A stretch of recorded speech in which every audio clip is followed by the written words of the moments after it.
truth.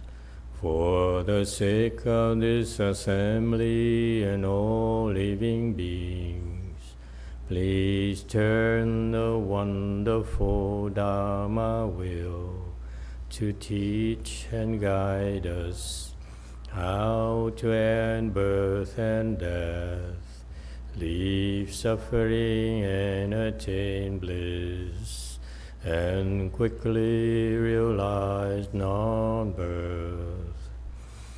Cung thính đại đức tặng thịnh, đi thứ pháp vội cấp nhật thiết chúng sanh, tịnh chuyên diệu pháp luân giao đạo ngã môn, như há liêu sanh thoát tư ly khổ đạc lạc, tất chứng vô sanh.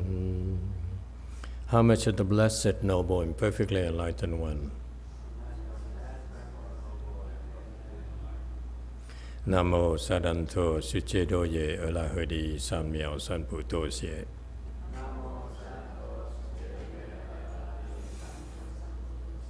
Nam mô Tát Tát Tha Tô Ya Đa Ya A La Ha Đê Tam Miệu Tam Bồ Đà Thoa.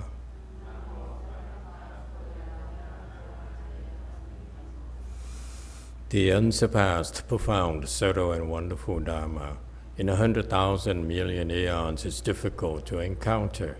Now that I'm able to see and hear, I will receive and maintain it. I vow to fathom the thus come one's true and actual doctrines. Wu shang sheng sheng wei miao fa bai qian万劫难遭遇，我今借闻得受持，愿解如来真实义。O Buddhas and Bodhisattvas, Great Master Ching Liang, Great Master YongHua, all good monks and nuns, and all good no advisors, Emitofuo. 诸佛菩萨、金良大师、师父、上人各位、出家人各位、善知识、Emitofuo. Chư Phật Bồ Tát kính thưa Thanh Lương Đại sư, Thượng Thiên Hoa, quý thầy cô và quý vị thiện tri thức A Di Đà Phật. Hello everyone, today is the 4th of July in the United States of America. Happy 4th of July everyone. We are here at Go Forest to discuss the prologue to the Avatamsaka Sutra. We're right now on slide 1447. Thank you for joining us. It's a pleasure to be here with you. As some background information, typically we learn the Chan Dharma from Master YongHua in the Chinese tradition. Thank you very much. And typically the Master YongHua started something wonderful. He has something that most temples don't have. He has Dharma talks every single evening. Meditation is not simply just crossing your legs. Meditation is also learning a Dharma. Crossing your legs, build your samadhi power. Listening to Dharma opens or plants the seeds for your prajna wisdom. Okay, so this is very important. This is what you ought to remember when you pick another place to learn your Chan Dharma. Okay, you need to have both. You need to have sitting, and you also need to have listening as well. Okay. And so typically in a Chanchi, we only do Dharma talks. But I think we started doing this like 7 years ago. I realized that my disciples started surpassing Master YongHua disciples. So I had to do something different because I wanted to go more into certain teaching that Master YongHua did. And so we started lecturing on sutras, and keep maintaining the schedule for sutra lectures, which we do 3 times a week, Friday nights, Sunday afternoon, and Saturday afternoon. And so during the Chanchi, we also keep up that schedule, okay, because I feel that it's very, very important. Personally, when I learned the Dharma, I only had Master YongHua's cassette tapes to go on and his books translated into English, which his disciple did a fantastic job. In particular, I like the translations of the Prologue here. I like the translation of the Avatamsaka Sutra. I like the translations of the Shrangama Sutra. Those, the Shrangama Sutra was sort of the Bible for me to practice chant. I never had a chance to ask him questions like you are given the chance nowadays, where you ask questions anytime, anything, okay, about anything during these Dharma talks. But it's because I had so many questions when I listened to Master YongHua's Dharma talks. I never could get an answer, straight answer from his disciples. And so I'm giving you this chance here, which I never had. And so how did I study? I studied by listening to his Dharma talks over and over again. And I don't mind sharing you my little secret. My little secret is that even though I couldn't understand the Shrangama Sutra explanation of his, but from listening to the sutra itself, I picked out ways to cultivate that he didn't teach. So it helped me take another path, different from the way he trained his disciples. Okay? And so, in other words, Master YongHua is conditioning me to get into cultivation, but actually it's the Buddha's Shrangama Sutra that really brought me to where I am today. In particular, now that I'm here and I'm teaching you, I'm learning, I appreciate more of this prologue here, to be honest with you. When I read it about 17 years ago, 20 years ago, more like 20 years ago, I first started, I read everything that was translated into English. I couldn't understand anything. I was terrified of this prologue here. And I said, if I'm preparing to be a monk, a Dharma master, I'm supposed to lecture on sutras. That's our tradition. All monks and nuns, they're not supposed to do Dharma talks only. They're supposed to lecture on sutras because they're very, very important. I hope that you, when your time comes, you invest the time, and you might as well do it now because I give you another 20 years. Then I disappear. Then I retire, to an island. I'm an island person, okay? And so you should be lecturing on sutras to pass on your knowledge, okay? And this is very, very important. Don't simply do Dharma talks alone, because Dharma talks are a lot more shallow than the sutras themselves, okay? And so now, as I look at this prologue here, I love it. You know why I love it? I love it because whatever I figured out, okay, is actually, the basis of that is being explained here in this prologue by Master YongHua. So it's not like he didn't teach, okay? It's that our generation, we didn't understand it. Okay? So to me, it's such a revelation. So I love the prologue here. And I'm sorry I had made the announcement I will cut it off as soon as this door number 2 is over, because the translation is such a pain for us. We don't have the means to translate it, like my masters. They are staffed to do translation, and I really don't understand why they're not doing more of that or focus their resources on doing more of that, because they are by far the best in the world. And yes, and there's some limitations, 85%, 80% of the content is very good. The 20% is because they don't understand what Master YongHua was explaining. So you can't blame them. But they have languages like Sanskrit, Chinese, English, and those are the key things you need to have mastery of when you do translation. Of course, the main thing is samadhi power. You don't have samadhi power, you cannot penetrate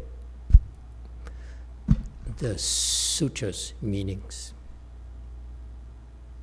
This is why we do chant, because I'm hoping to help you build your samadhi power so that you understand the Buddhist teachings. It's no excuse. Without samadhi power, it's not possible. This is Buddhism's limitation. We can teach all we want. We can give you the whole Tripitaka. You can memorize the whole Tripitaka. But unless you build your samadhi power, you cannot penetrate through your obstructions, your ignorance. Is that clear? This is it. This is what Buddhism is about. Without samadhi, there's nothing that we can be as all well-meaning as we want, but you can only go so far. This is why I'm very scary. Let me tell you, people don't want to see me anymore, because the first thing I look at you is your samadhi level, to see how much you can absorb. That's how I speak to you. And once I finish speaking to you, I speak to the other beings so that they can understand. They don't waste their time. So no monks and nuns want to see me, because they see me, I look at them first. Your question is stupid. I'm not going to explain to you, because you don't understand anyway. I'm not going to waste my time and your time. Okay? And so, why do I like the prologue so much nowadays? I'm really sorry. I decided to cut it off. My disciples, they spend a year or two continuing door number 3. The English section here stops at door number 2, unfortunately. And if I were the second patriarch, I would slap in the face and say, you better continue the translation. It's the best thing we can do possible, because no one as qualified as they are to do this work. You know, we struggle so much. We spend like 2 years. We have a group of people doing that, and they struggle. They bother me every single day. I say, I'm busy. I don't have time to help you. Okay? If I have to help you, I might as well do it myself. But anyway, they understand Chinese. I don't. But the point is, why do I like it so much? I was preparing for the lecture tonight. Okay?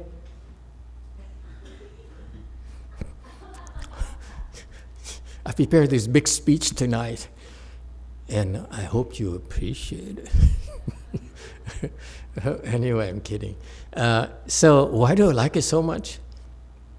I like it so much because if you aspire to be a Dharma master this lifetime and next lifetime, there's a lot of things here, he explains, that will help you become a better teacher, because it helps you understand where people are stuck and what it takes to unstuck them. There's so much information here. It's fantastic. Okay? And so it gives me new tricks. Whereas listen, that's another way to help these losers. Okay? All right? So, and someday when you go back to Master YongHua, so you can do it in Chinese. It's perfect. Okay? I hope that for some of you who are versed in Chinese, who are at a level of the patriarchs, okay, I will tell you which ones of you are who are Chinese. Below that, you don't understand. It's pointless. That new fashion.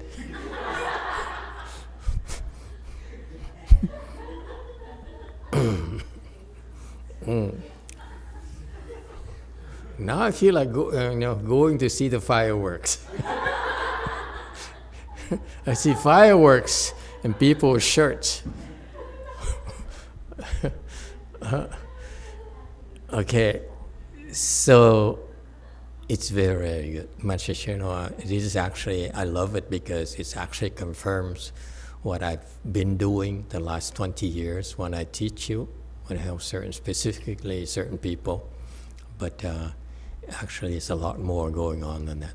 So study this, okay, boys and girls, you know. All right, yes, Wei Mao. Master, I have a question about the talk yesterday, where Master YongHua explained that I can't hear you. You have to speak up. I know Okay. you're all in samadhi. You all feel very peaceful, but I'm not, and my ears are plugged up. You have to raise the volume.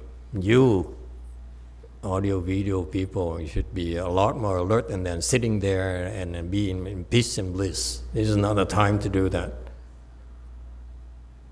Master, I have a question about Master YongHua said that Mahayana is all expedient Dharma. I think many of these expedient Dharma survive the person who designed it and become conventions, rules, regulations, and customs.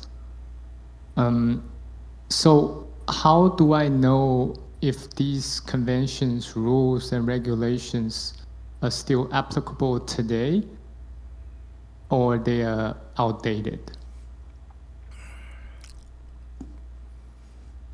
Your premise is wrong.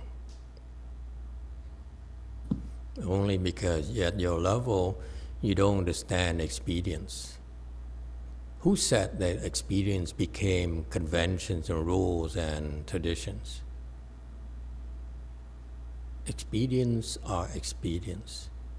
Expedients are for the moment only, for the person only. Whether you call it expedient, tradition, it doesn't matter. It's still expedient. It defies, it transcends labels. So if you want to call it traditions, you want to call it known technology, known technique, it doesn't matter. Expedience, by the name, it means that it's just a ruse to help you break through. Just a means that's only for you. You guys never took me serious when I said, I look at all of you. I have to look at your levels. And I say, what kind of experience we need to use to help you? In spite of yourself. Okay? If you're too stupid and fool yourself, I chase you away because you're wasting your time here. Go somewhere else where you feel better, they treat you better. Okay? Wrong premise. One day you understand experience. Sometimes in Buddhism, the teachings are not for you. Therefore, when you hear the words of the sages like Master YongHua, just memorize it. You don't understand, say, I don't understand this, let me shelve it.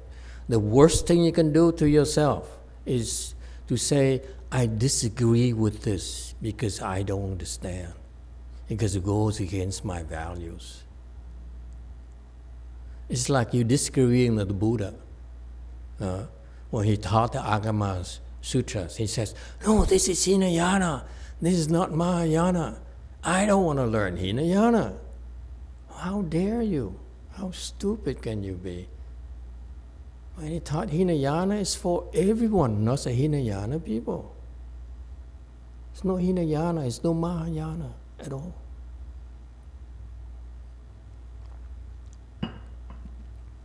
Okay? All right, another question here from K YouTube. You see, that is typical of you, smart people, intellectual people, you got stuck on the words, and that's why it's very, very important for you to ask questions. That's what happened to me. I was intellectual. I loved the learning. So I had questions like his, and no one could answer me. Okay? Too afraid to look bad because they can't answer questions. If I can't answer you, I say, I'm sorry. This is a limit. I'm limited. I don't know how to answer you. That way you learn something about Buddhism, that we can be true, we can be honest, can be direct. No need to beat around the bush. We're not here to try to get famous. We're here to learn from each other and learn from the Buddha's teaching, from the sages' teachings.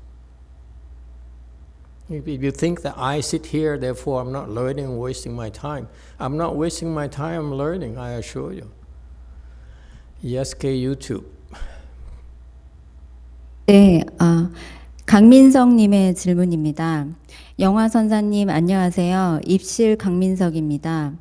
작년까지 보라선언을 다니다가 어떤 계기로 선언을 안 다니기 시작했습니다.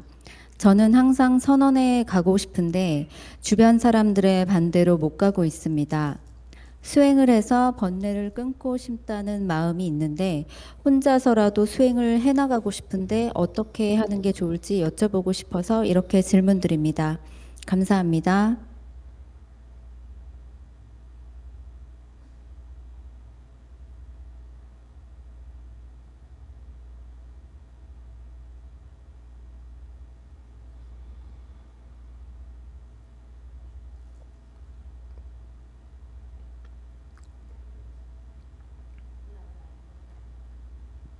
We cannot hear Korean translation.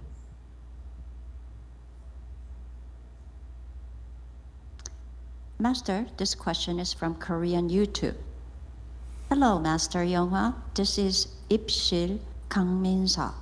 Until last year, I have been attending JC, but due to certain circumstances, I stopped going. I always want to return to JC, but I haven't been able to because of opposition from people around me. I have a sincere wish to practice and cut off afflictions, even if I must practice alone. I want to continue on this path. So I wanted to ask you, what would I be the best way to do that? And that's why I'm writing to you. Thank you. Okay, that's typical, and I'm sorry that you have such severe obstructions. We have a lot of resources online and a lot of classes online as well. You can take your pick. We have sessions on bowing, we have sessions on repentances, we have lectures, we have chant classes of various levels in various languages, because since way before the COVID, we started investing in online resources already, and so you can draw upon online classes. There's virtually classes every single day, I think. No, am I correct? And even like during the 14 Chanchi, we also have extra. During the Chanchi, we Master Z of WMT has mantra sessions, 1 hour every single day. That's also very good for you. There's plenty of resources for you to join in and tap into. Okay, if you really want to draw upon that, it's going to be very, very useful for you. And so you can do that. So it's as I just said a little while ago, cultivation is both practice and theory.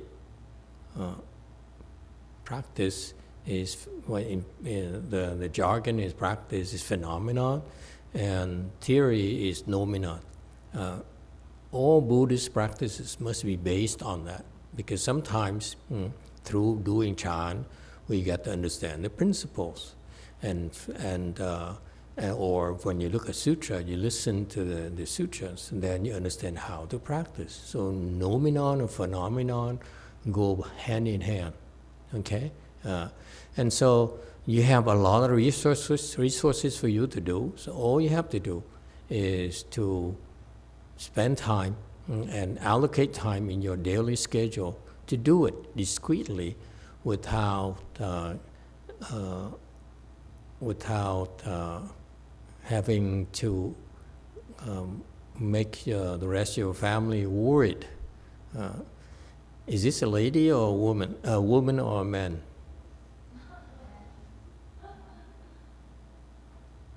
He's a man. He's a man. Okay, and he does have an edge.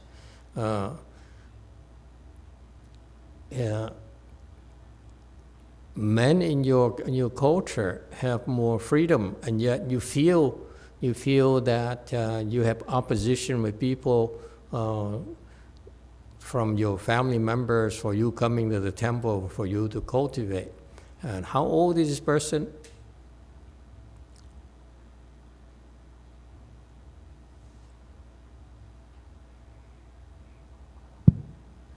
Master, he is just graduated university, maybe almost 27 to 28.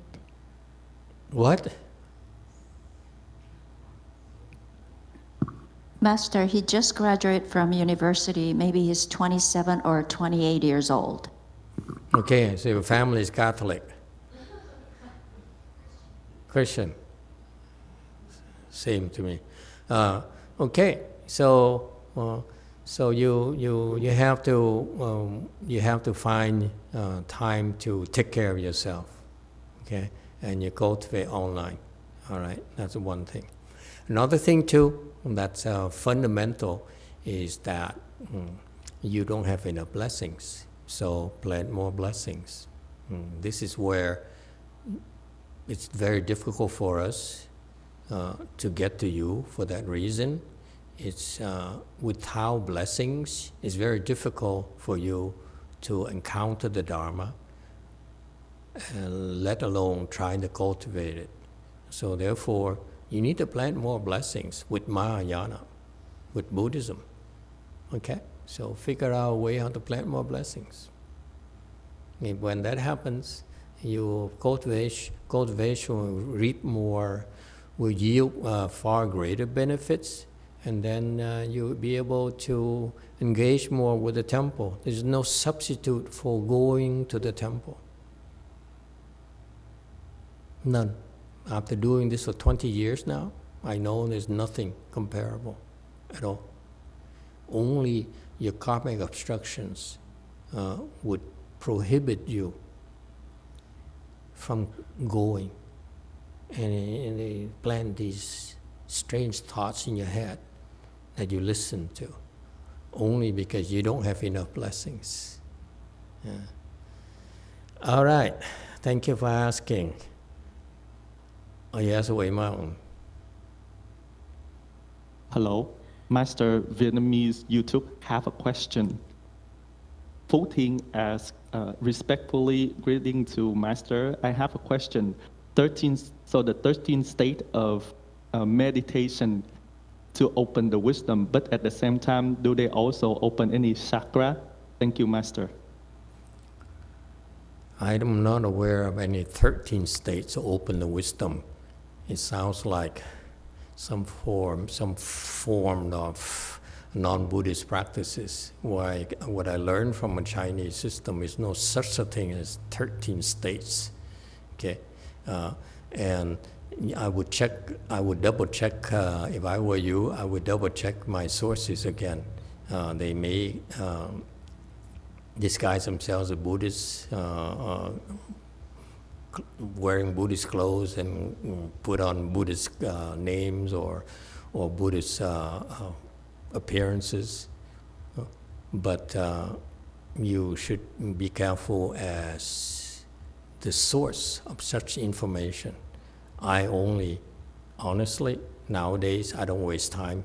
I usually look at patriarchs, sources only. Okay? But if, so there's no 13 states for you to open wisdom. This is the kind of jargon that the Vietnamese, a lot of them are misleading. there's no 13 states. I don't know where you get that source from. Is it Hinayana or is it Tibetan? I'm not sure. But my Mahayana sources, which tend to include all of them, because we get to the core. We don't have time to beat around the bush. Do we know, anyone knows that 13 states? And 13 is a very unlucky number.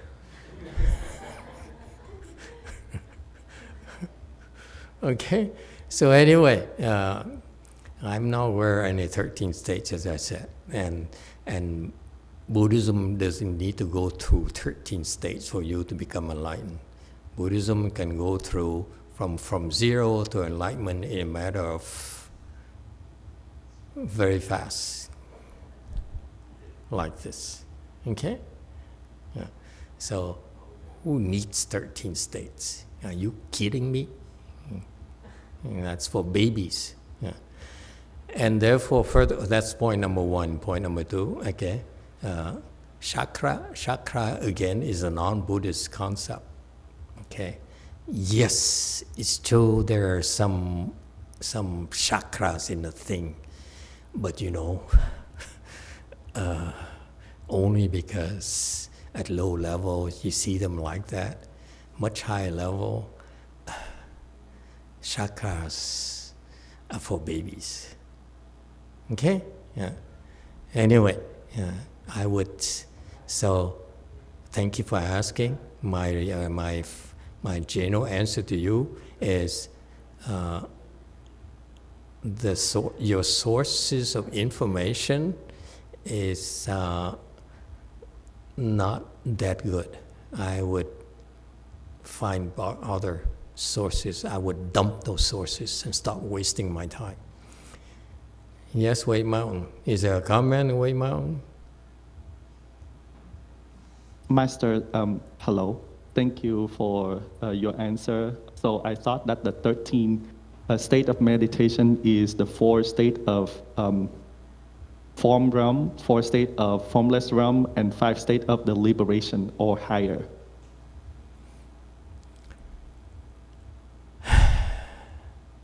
You're confused. Okay? Yeah. Again, I can go through this and dissect for you and tell you which one is valid, one is not valid. But the point is that if someone teaches you about 13 states for you to open your wisdom, become enlightened, I would dump that person right away. It's a waste of my time. I'm not going to go into it. Okay?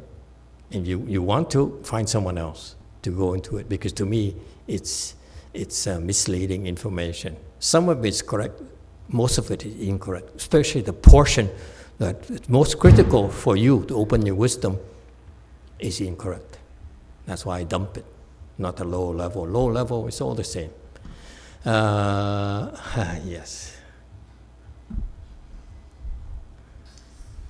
마스터 Yes. 마스터 어제 아이고 죄송해요. 마스터께서 어제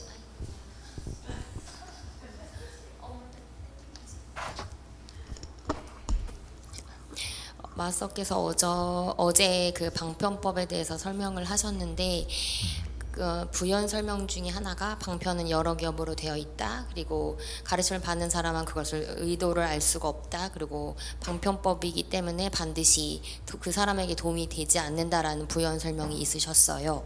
네. Master, I remember from yesterday you explained about expedient. And you mentioned about there are many layers, and then the subject should not know what's the meaning of experience, because knowing the experience doesn't help that person. Thank you. 근데 이제 제 질문은 뭐냐면 레벨이 낮으면 방편법에 대해서 질문하면 안 되는 건지, 마석께서 방편법에 대해서 질문했던 모든 사람들에 대해서 노코멘트를 하셨었고, 그 다음에 두 번째 질문은 방편법이 그 가르침을 받는 학생한테 반드시 도움이 되지 않는다. 그렇기 때문에 방편법이라고 하셨는데, 세라님 괜찮으세요?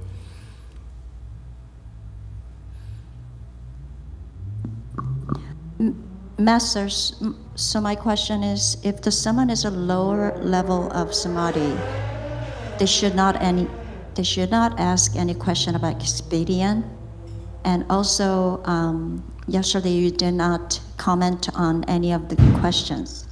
So you also mentioned the subject who's asking about the expedient. It's going to be absolutely no help for them. 그러면 대승이 Stop.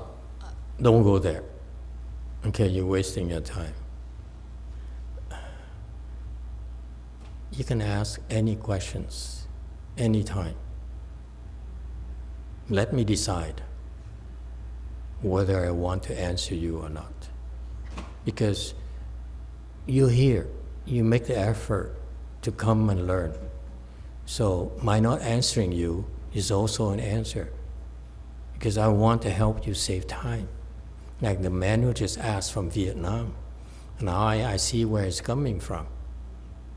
Because the language is different. You see, from Mahayana, we use different terminologies. So when he said states, it's probably Hinayana or Tibetan. That's why they stuck at states. Because in Buddhism, in Mahayana, states is not something that we use. Okay? The proper term, maybe is a translation to English, is stages. And that's what the Tibetan do when they translate it. From Tibetan into English, they use the word stage. Like Dalai Lama, he taught about the stages of meditation and so forth. Okay, Hong, it's not states. I think that he means stages of meditation. And again, if your teacher talks about stages of meditation, about 13 stages and so forth, let me tell you, in Mahayana, we have 42 stages, not 13. It's like here, we're learning about, in the prologue, we're learning about the Hinayana teachings from a Xianshou school. So he's a Xianshou, he divides it, the great master divides the Buddha Dharma into 4 types.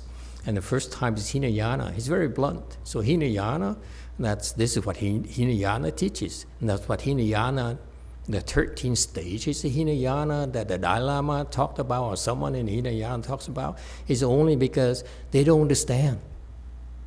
They only see 13. Actually, there's and the way they break it down, is so Hinayana is so limited. In Buddhism, we have 42 based on the Avatamsaka Sutra, which is the mother of all Buddhist knowledge.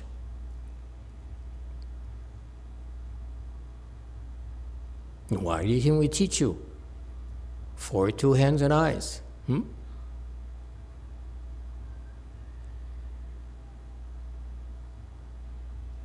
To help you break through those 42 stages. Don't get greedy now, Jumi. It's too late for you to start practicing 42 hands and eyes. Too late now. You got to start when you're 5. For you, yeah. 마서 제가 안 그래도 참여를 하고 노력을 하고 있어요, 사실은.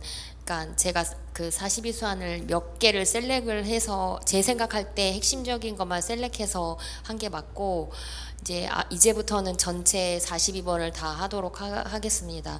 제 생각에는 맨 마지막 파이널 넘버가 다 포함하기 때문에 파이널 넘버만 5번 하면 충분히 된다라고 생각했었거든요. 네.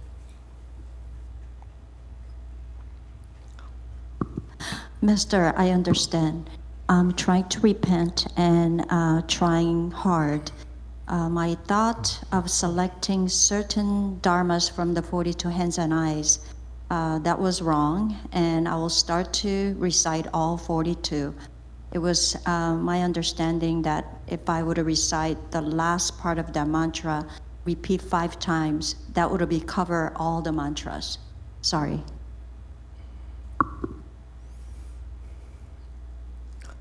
Okay, YouTube. 땡큐 마스터. 입전님의 질문입니다. 저는 되도록 살생을 하지 않기 위해 집에 벌레가 나오더라도 죽이지 않고 휴지로 조심히 집어서 밖으로 옮겨 놓았습니다. 그런데 최근에 아주 작은 벌레들이 여러 마리 나오는데 너무 작은 탓에 조심히 잡으려고 해도 죽어버립니다. 살생을 하고 싶지 않고 집에 벌레들을 그대로 놔두기는 신경 쓰이고 어떻게 하면 좋을까요? 감사합니다. Hi, Master. I am Ipjeon Shin-young-soo. I have a question. In order to avoid killing, I try not to kill insects when they are appeared in my home. Instead, I carefully pick them up with a tissue and release them outside. However, recently, many tiny various bugs have started appearing, and because they are so small, even when I try to gently handle them, they end up dying. I don't want to kill them, but I am bothered by having bugs living in my house. What would be the best way to handle it? Thank you. Can you move to a better house?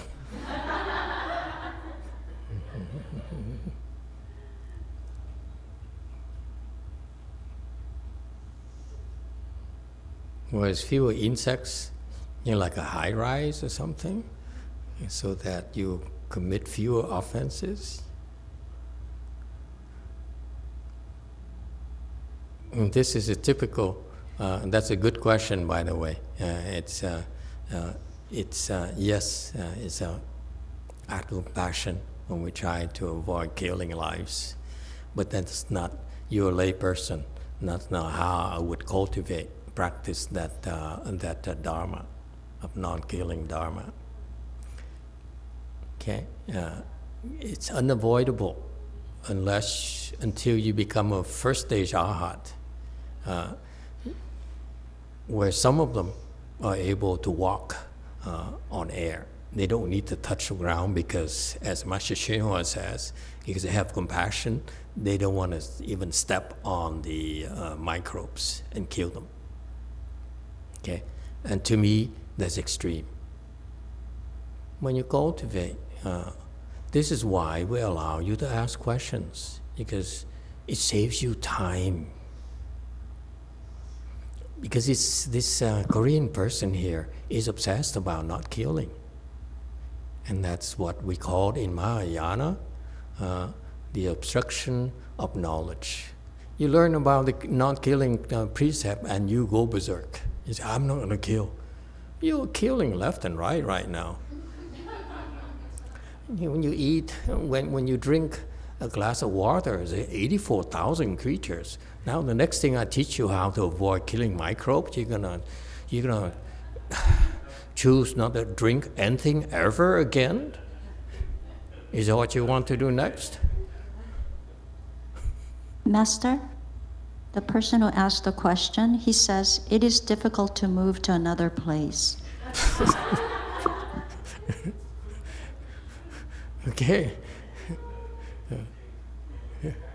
Okay, but then if I help him with not killing, keeping the insects away from his house, will he stop drinking water?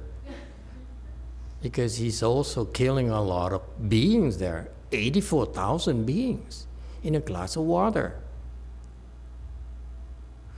Okay, so this is why it's so important. When I started learning, I had questions like this too. I said, "Oh my God, I'm killing so many beings. Oh my God, I'm breaking precepts. How am I going to be able to have wisdom? Because I'm violating a Buddha's precepts. What do I do?"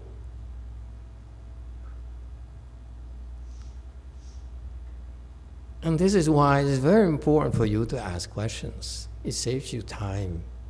I spent 4.5 years being so afflicted because I said, the more I learn, the more I said, my God, I have no chances at all. There's no light at the end of the tunnel. I fail constantly every day. I break precepts every day. I'm killing beings every day.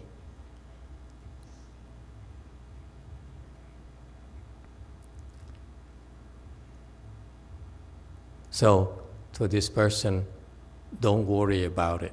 Okay, it's good that you try not to kill these beings. Okay, but for you as a lay person, I would focus on not killing people.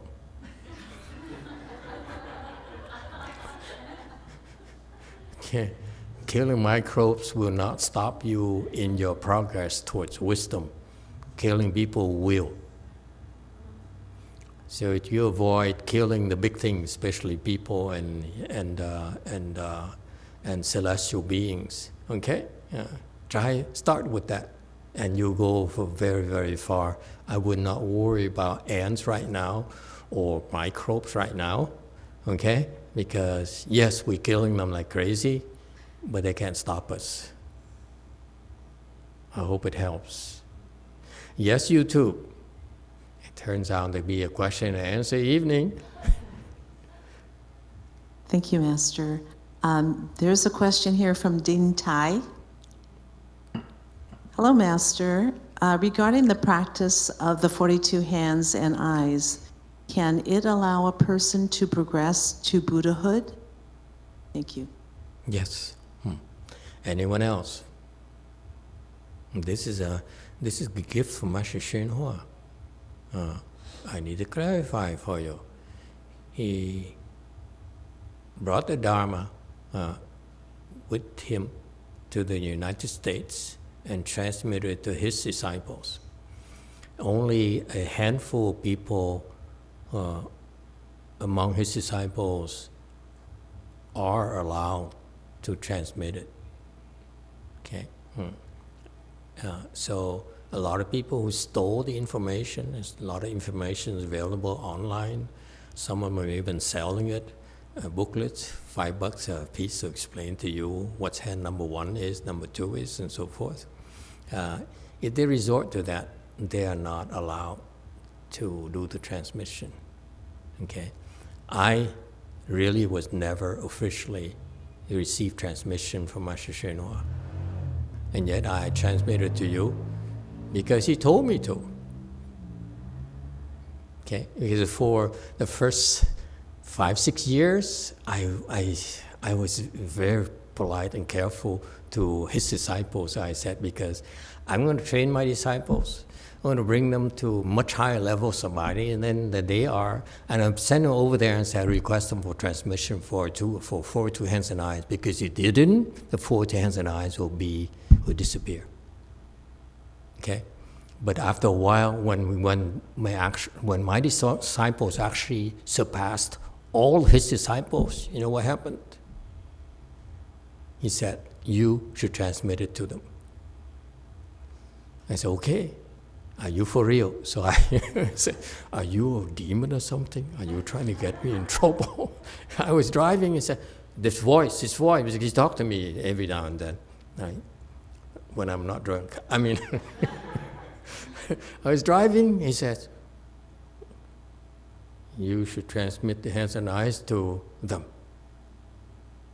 I said, is that you, Master? So I didn't dare. I said, the demons are so bad nowadays. They're getting between me and my master. But eventually I got double confirmation, triple confirmation, I transmitted to you.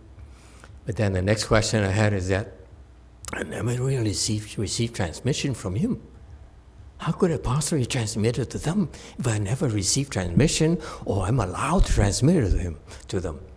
And finally, I understood that he confirmed for me that it's my hands and eyes, not his, that I'm transmitting you. Okay? So he has some of his and gets it from his source, I get from my source. Oh. Okay, so that's why these hands and eyes here, there are a lot of people, they stole the information, it doesn't matter. They will get nowhere unless they have protection. You can steal all you want. I'll transmit to you all you want. But when I revoke it, you can't go far at all. You can't do much with it. Because without protection, without help, okay, they're useless to you. Shh, let them steal. See? Yeah. Yeah. When I tell you to use this so-and-so to do this, you're able to do it because you're authorized to use it. If you're not authorized to use it, you cannot do what you do. Period. So there's no point in stealing it. So every now and then I double check. I allow you to, you go fix the, the pink house. Did you do it? Okay, there you go. Okay. But he doesn't use hands and eyes. Yeah. Don't have to use it yet. Okay, that's for the heavy hitting. You don't use it casually. Your pu an, it's nowhere near for your hands and eyes. Okay, and so that's why we're not worried about you stealing a Dharma at all. Okay, with how I learned, I finally understood after 20 years of doing it, that without protection, these people, Master Shenhua disciples, you, me, we cannot practice these tantric dharmas. And let me remind you again, when I transmit the hands and eyes to you, and this is what they're not taught over there, okay? If you want to go very far with the hands and eyes, it's one requirement that Master Shenhua taught, but they never could get it. You cannot lie. You don't want to lie. If you lie, your hands and eyes are not that powerful. You transmit to them all you want. If they lie every day, and they lie to you, and they lie to me, good luck. They go nowhere. You hear? Especially if you lie to me, that's your biggest problem. No, I didn't do that, Master. You don't understand me at all. You're not hurting me, you're hurting yourself. I don't care whatever you do. I just teach you what you're supposed to do. So that's why, this is why my generation, they don't get it. It's a sixth principle. It says, do not lie. It's because of the hands and eyes. These idiots don't get it. You don't want to lie. We give you a treasure. And the requirement for you to access this treasure is number 6 principle. Do not lie. Shh. Don't lie to your master. You can lie to the salesman, but you cannot lie to the master. You can lie to your mother, you can lie to your father, but you cannot lie to your teacher. Shh. Yes, Wei Mountain. Hello, Master. Vietnamese YouTube has a question. Same person, Phu Ting asks, respectfully bow to you, Master. There's something that I do not understand. So I humbly ask for your compassionate guidance that if I'm ignorant, you're welcome to scold me, as long as it's helped me to see where my mind's stuck. So I would like to ask, according to you, that there is a path directly to see your self-nature. So that I don't have to go to all of these stages. So what is that methodology? If there is such that practice exists, how should I be able to practice it? Currently, I am practicing by contemplating the self-nature seed. He said in Vietnamese is quán chủng tự tự, tự tánh chủng tự. It's like in the Flower Adornment Sutra, but I'm afraid that I'm practicing it wrong, incorrectly. Yeah, you're practicing incorrectly. Stop it. It's nonsense. And the way to get there is to chant. Chant meaning not Thiền. Thiền is Hinayana. Chant is American chant. Even Chinese chant, and Master YongHua right now, they don't understand. Okay? So, I'm sorry. I'm very blunt. I apologize. Because I'm getting too old to waste my time. My time and my life. So, you want to learn, first of all, when you want to learn, you don't want to say, you're welcome to scold me. When you learn from me, you want to learn from me, I will scold you and beat you up when I feel like. I don't need your permission. Get that straight. Okay? Who are you to authorize me to beat you up and scold you? What kind of stupidity is that? You think I need permission for me to teach you the way I see fit to help? What's the best way to help you? I need your permission? Get out of here. You always you've been learning from the wrong stuff, picking up things from the wrong sources. That's why you're stuck where you are. You contemplate that whatever thing you're doing that with your Buddha nature, you don't even know what it is. How can you contemplate something you don't even understand what it is? What kind of nonsense is that? What is Buddha nature? You tell me. Do you know what a Buddha nature is? It's just a word. How can you contemplate something that you don't even know what it is? Don't you sit there and say, I'm contemplating my Buddha nature. Don't you ever ask yourself one of these days, what is it I'm contemplating in particular? Huh? It doesn't bother you that you contemplate something you have no clues what it is, and you keep on doing it day in, day out? What is the matter with you? You believe anything you're told, and you do that, and it's you making no progress. You really are getting nowhere, and you sit there year after year, day after day, contemplating nonsense.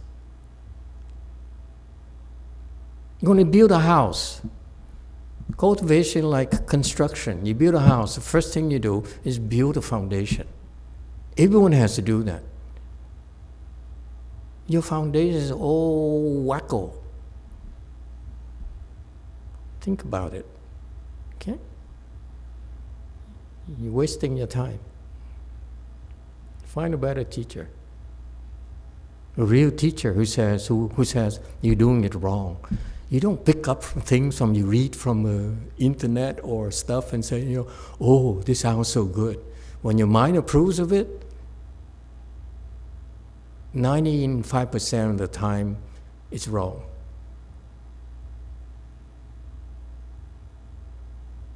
Because you don't realize it's your mind, it's your knowledge that's holding you back, that's keeping you here in a wheel reincarnation. Not just you, even Pure Land practitioners, they told to recite the Buddha's name by the Chinese, recite with Xi Nian or Ji Nian, recite with earnestness or with anxiety or desperation. I said, I laugh, my God, Amitabha Buddha never taught that. Whoever in the Chinese Buddhism ever created that thought? It's total madness. Okay?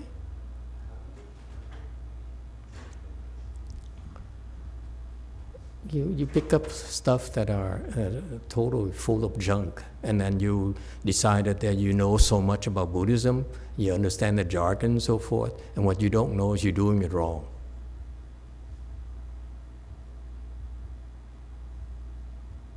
Okay? You delude yourself into thinking you know and you're okay. I have a simple rule for you. You practice, okay? Are you improving? If you're not improving, you're dying. You're regressing.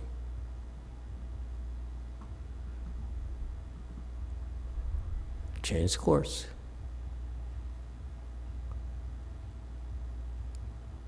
Okay, we go back to the sutra now. Okay, 1443. We are discussing the Hinayana teachings. Master Shenhua, very interestingly, he says, he followed Master Qingliang's prologue. He says, we talked about how the Hinayana people, they taught their followers about the 14 activity dharmas, non-interactive with the mind. And we go more, we have an overview very soon, this time or next time. And so we talked about so far 1 through 6, and now we do number 7. That's where we are.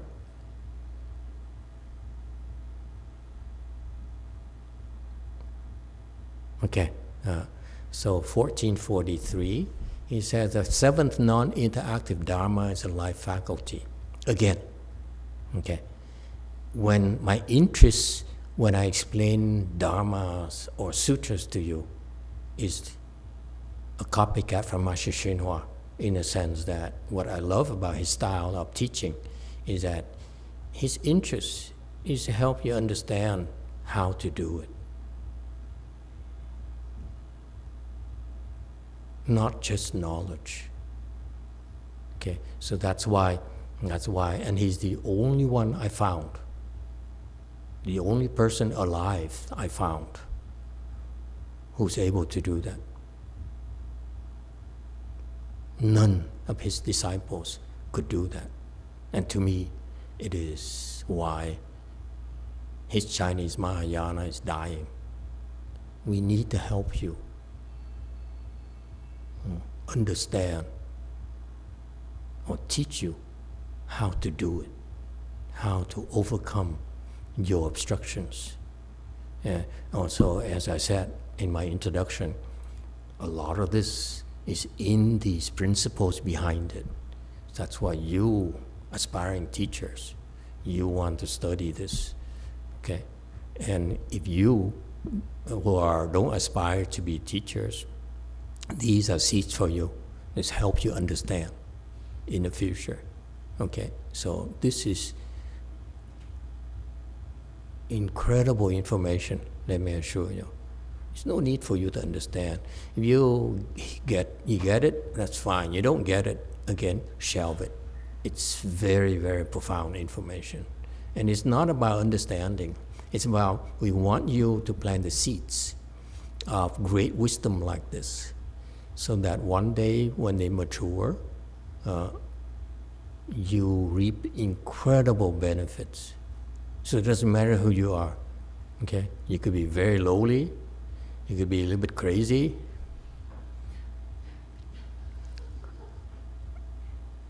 We don't discriminate, okay? It's equal opportunities. You come, you're a bit off, we don't pick on you. You're allowed to ask questions. And when you're wasting my time, that's when I say, okay, I'm not going to answer that. It's not useful to you, to anyone. But it's okay to ask, you have the right to ask, okay? I have the right not to answer you.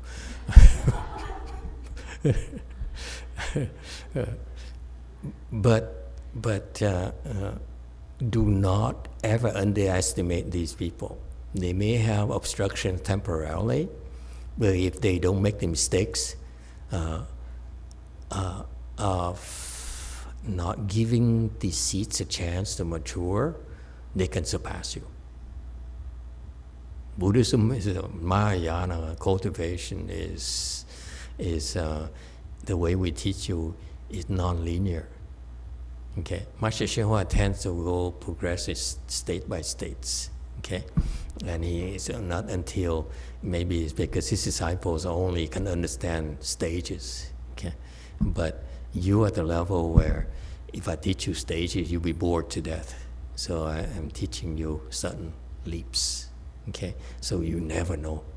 You cannot underestimate people, okay? They may have 30 years, 40 years ahead of you, but with a certain Dharma, you leap and you reach and surpass them any moment, if you give yourself a chance. So it's not, again, I stress to you, it's not about understanding. It's not about knowledge. It's what? It's the quality of the seeds that you're planting right now. And then when you harness enough blessings and you become gooder, that's when these seeds will mature.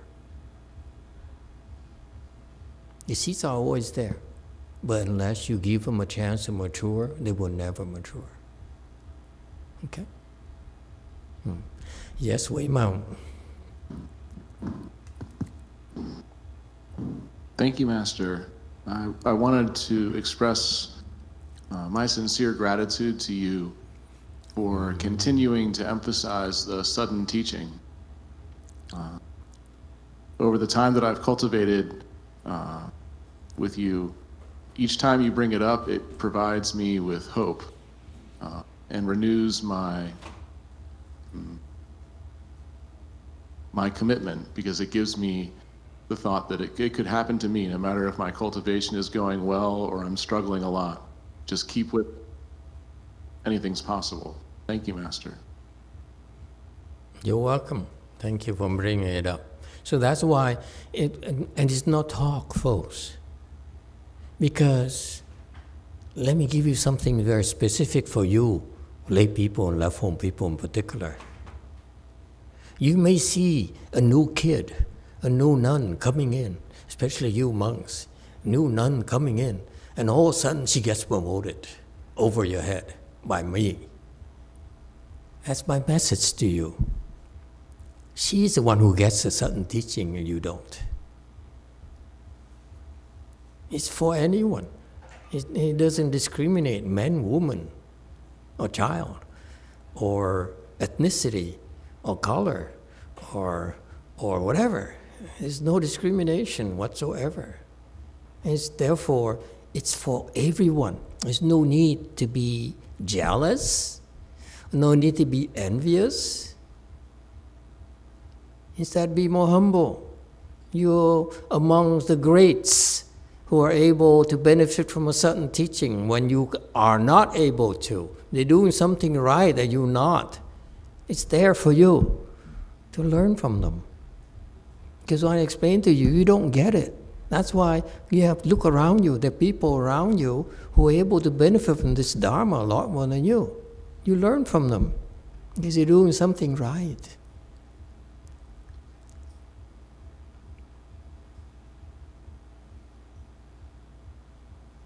That's why my peers, they said, YongHua, he tells people's level. I used to do that more to help the initial levels. When I was at Lu Mountain Temple, my disciples, I wanted to speed them up so that they can go faster than Master Shinhua's disciples. Okay, and I got that. Okay, and it worked.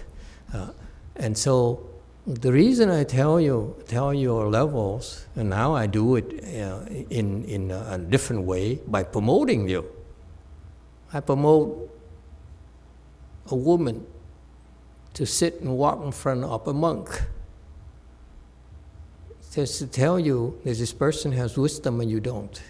This person's samadhi level and wisdom is higher than you. So there must be something that he's doing or she's doing that's right. You can learn from that. It's about results. There's no excuses. And they're not jealous. Unlike you, they're not jealous. He said, no. Oh, master favors girls over boys. Guilty. If you boys are better, I favor you over girls.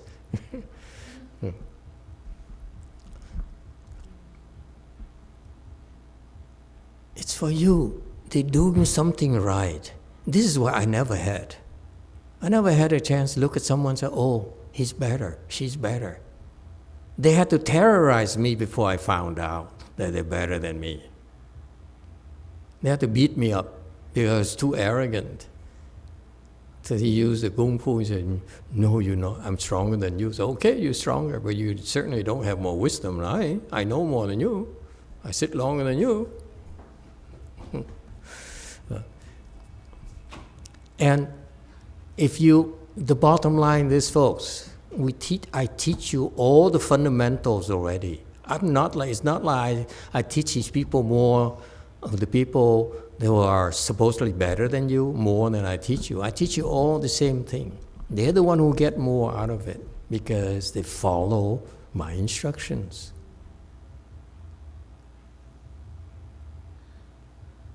Okay? For example, I give you an example. You're crying again? Okay. I give you an example. The Chinese, they're stuck on this concept of purity. They said, I'm a pure monk. I don't get excited over pizza. I don't get excited over money. I'm pure. I don't touch money.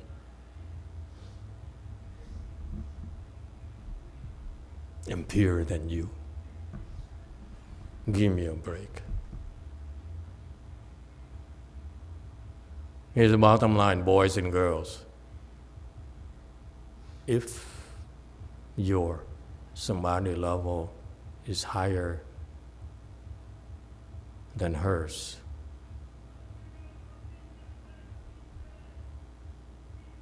guaranteed you're purer. It's not possible for you to have higher level samadhis than anyone else, and you're not pure. That's not possible.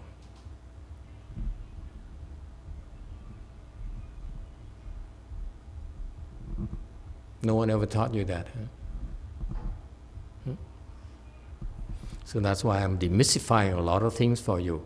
The Chinese confuse their own followers, that we're not going to let it happen to you. Okay? It's not Dharma age. Dharma age is for weak people who need the respect, who need the support for them to continue to live the rest of their lives and die in peace.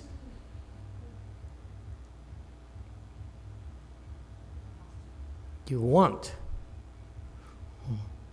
So that's why these this Chinese are so stuck in Vietnam, and all the Korean people are also stuck on I'm pure, I'm pure. If you're pure, you think you're purer than me, how come your samadhi level is so low? That's why you still thinking of purity. Because you don't know how to do it. That's why you excuse it, I'm purer. I'm not greedy for money, I'm greedy for fame. If you're not greedy for fame, you're not greedy for money, you're not greedy for pizza, like me, how come your samadhi level is so low? Huh? And you think you're pure?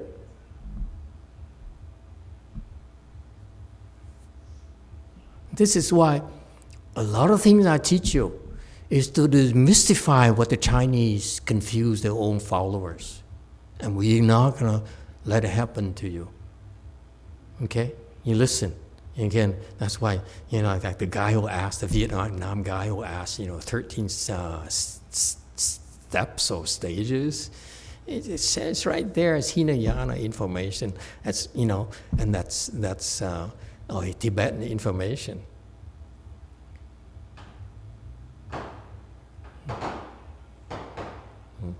Okay, I think it's time to go for fireworks. I've been told. Yes, 4. Hi, Master. It's not the case that when you have high samadhi, it doesn't guarantee that you don't have deviant view. No. When you're in samadhi, you won't have deviant views. When you're out of samadhi, you will have deviant views.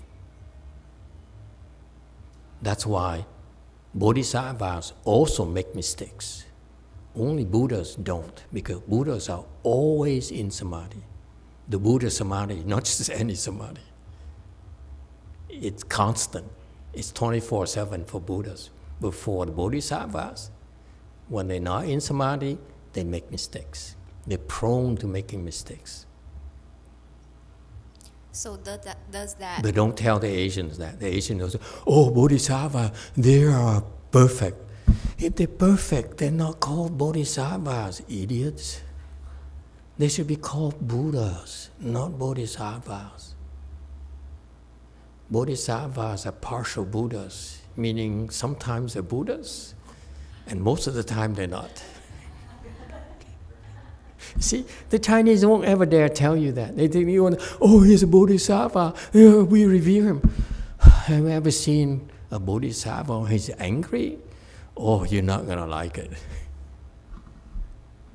So does that contradict with the statement that you just said? When he's in samadhi, he's pure. No. And he cannot get there unless he's purer than you. When someone... So someone to say, you know, this guy is so impure and he's such a low level, he doesn't know what he's talking about. He doesn't know how to get there.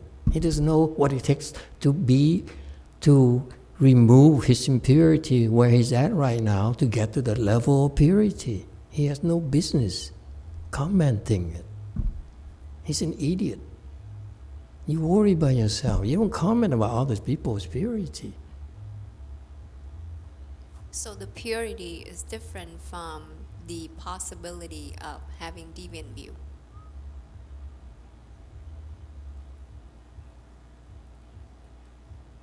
I'm sorry, again?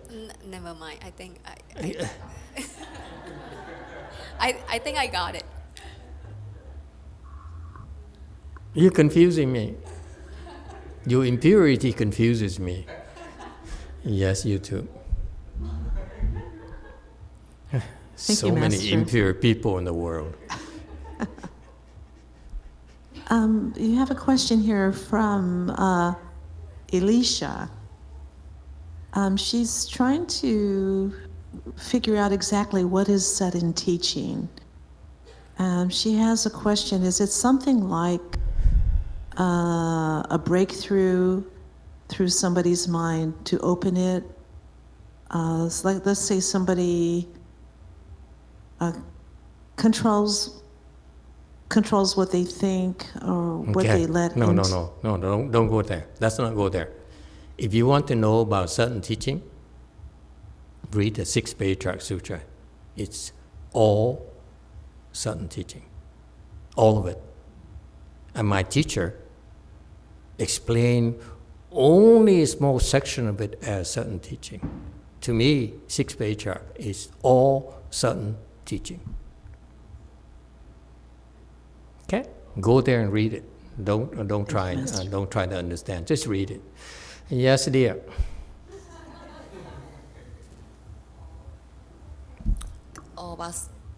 마스터 말씀대로 제가 경험을 해봐도 정말 삼매 레벨이 곧 그 사람의 그러니까 그 사람의 레벨이 곧 그 사람의 아이덴티티라는 거는 같아요. 네.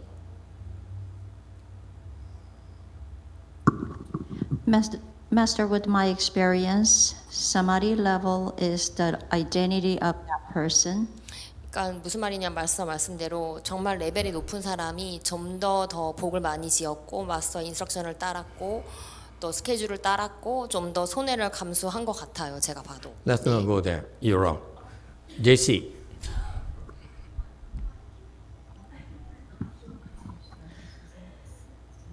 네, 마스터 질문이 있는데요. 청정하다고 하는 것이 한국말로는 맑고 깨끗하다는 뜻인데 무엇이 깨끗하다는 것인지 생각이 없는 것인지 탐진치가 없는 것인지 궁금합니다.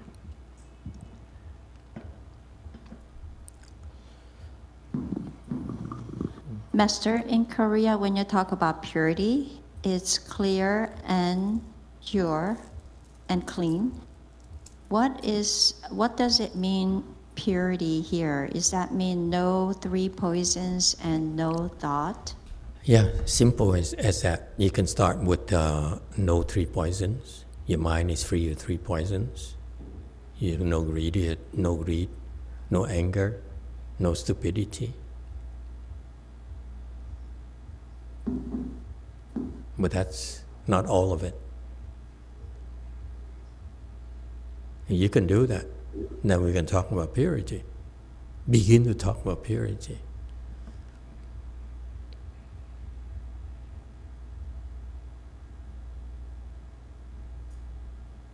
Okay?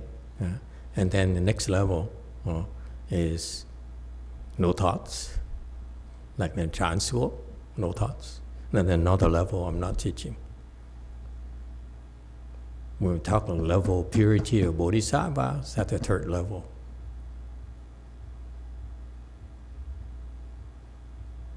Okay? So it's still purity, but it has levels. That's why the Chinese choose to only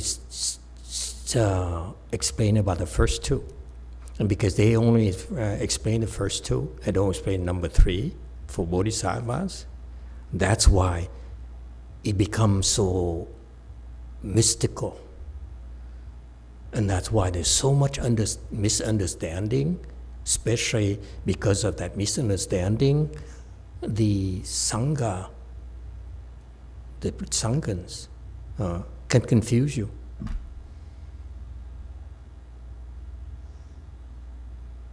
They don't cultivate enough to understand purity, and they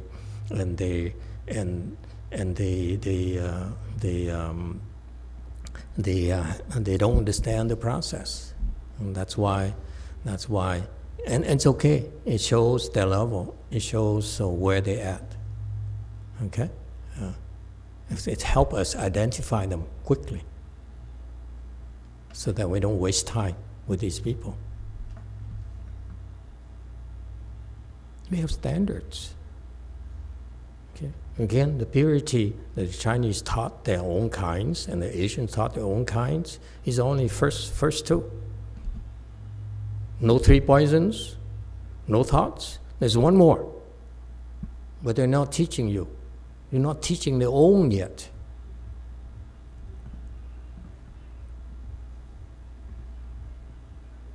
Okay, it's only because they're not pure, and that's why the level of purity is questionable, and they are talking about purity. If Master Chögyam talks about purity, I agree with him, but his disciples want to talk about purity, they don't know what they're talking about.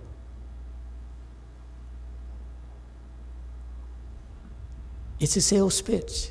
When people talk about purity, I don't like it, because I look at the people who talk about purity, I see them as impure. It's so scary. It's the same monks, they say, oh, you're so impure, you're so impure, you're so impure. You know what it implies? That they're pure. Have you thought about it? This is what I fear. When I say, you impure, I know some of you are thinking, oh my God, Master is so pure.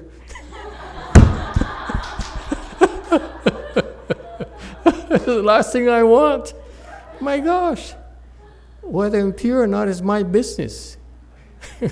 Why do I need you to think about it? You see my problem? Does Master Chögyam ever talk about how pure he is? Never. He's pure because he's pure. When he gets angry, right? You saw him very angry, okay? You saw him very greedy. Doesn't mean he's not pure. Well, let me clarify. It doesn't mean he's not as pure as you are. Okay? It's less misleading for you. Okay. Time for fireworks. There's a work and tonight, yeah, right, honey? Yeah, fireworks. Thank you. I'm sorry I couldn't get much because tonight is a lot of questions. I hope you learned something. Thank you. See you next time.